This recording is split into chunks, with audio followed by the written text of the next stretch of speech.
the technical schematics of what is supposedly what a deity wants, following guidelines of sacred geometry.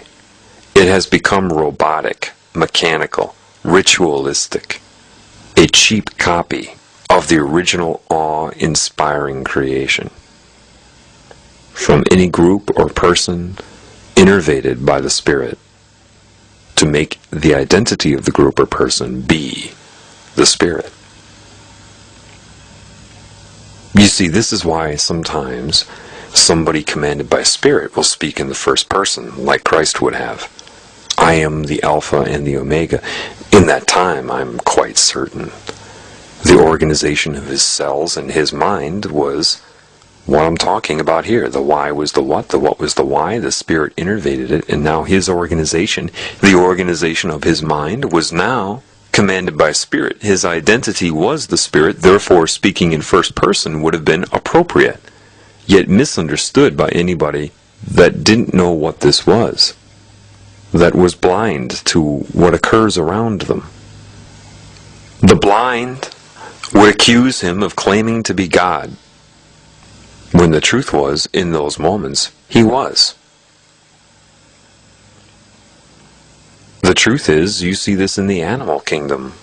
The Spirit shows up. It cannot be an expression of the ego. When this happens, it's when the ego and the structure of the body and everything is organized around the love of Spirit. This bursting into song.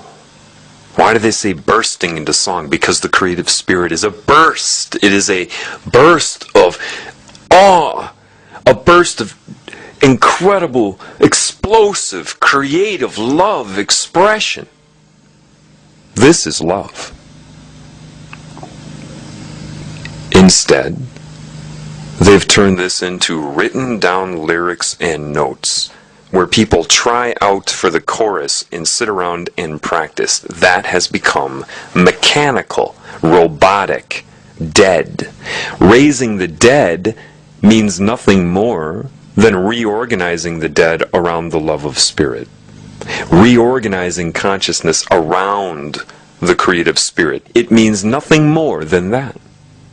People go to church ritualistically. Spirit is explosive and spontaneous.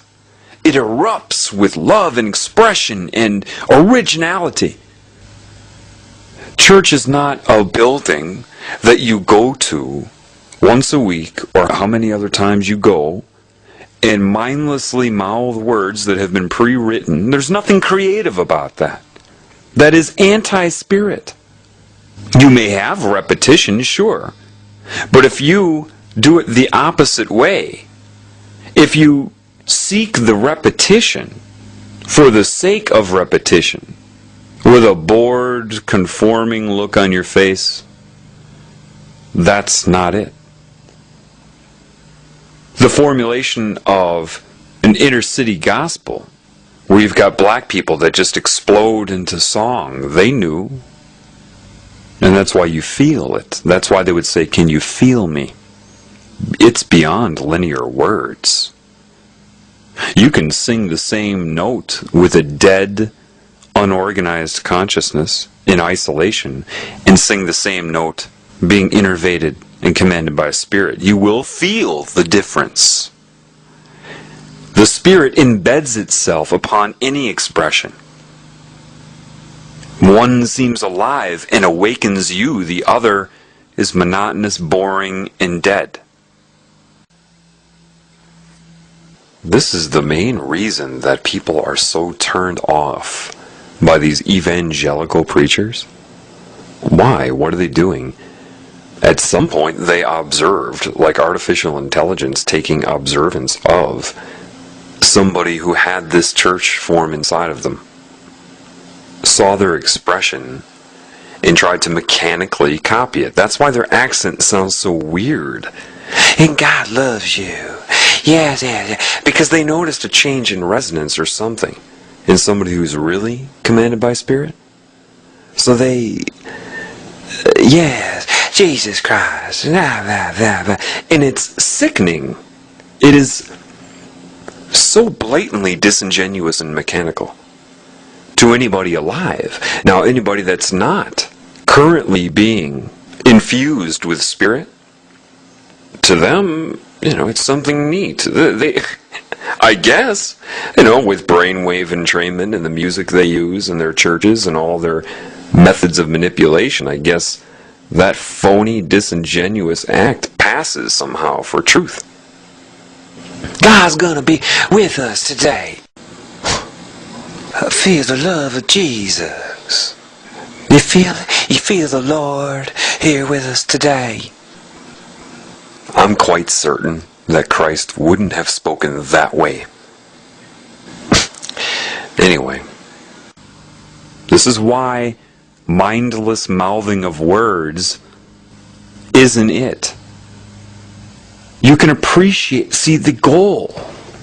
If you go sit by a lake and look at the animals and the people and the life forms, you can appreciate that which was already created. The problem is that a lot of people have become ritualistically focused on looking at pre-existing creations, whereby they lose their own creativity. Life is ongoing. If you remain focused on that which was already created, and only on that, then you're missing the element. Church is the organization of consciousness and structure around spirit that is spontaneous, explosive, awe-inspiring. You cannot know when it will show up, nor can you force it to show up. The ego has no control over love, and it's only resisting itself when it tries to do so. If you intend for love of spirit, that which loves all of you in everything that you see, regardless of its current state of existence, because it doesn't matter how warped somebody's mind is, if it's innervated by spirit, it will be organized around spirit. They will take great joy in their very existence when that happens. Therefore, what is heaven?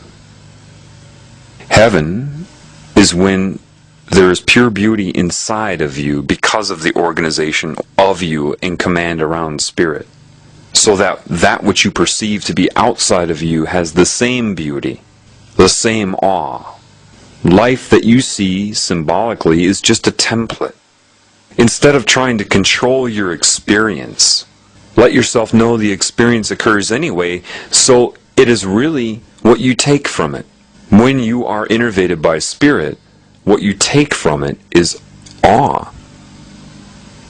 When you're following your own ego into a fortress of isolation, you're running from pain and chasing pleasure. One is alive, one is consciously dead. So what's the difference between life and death? If consciousness is eternal, being conscious doesn't necessarily mean you are alive. To be alive is to be expressive and creative, and in utter appreciation of all the creations around you and the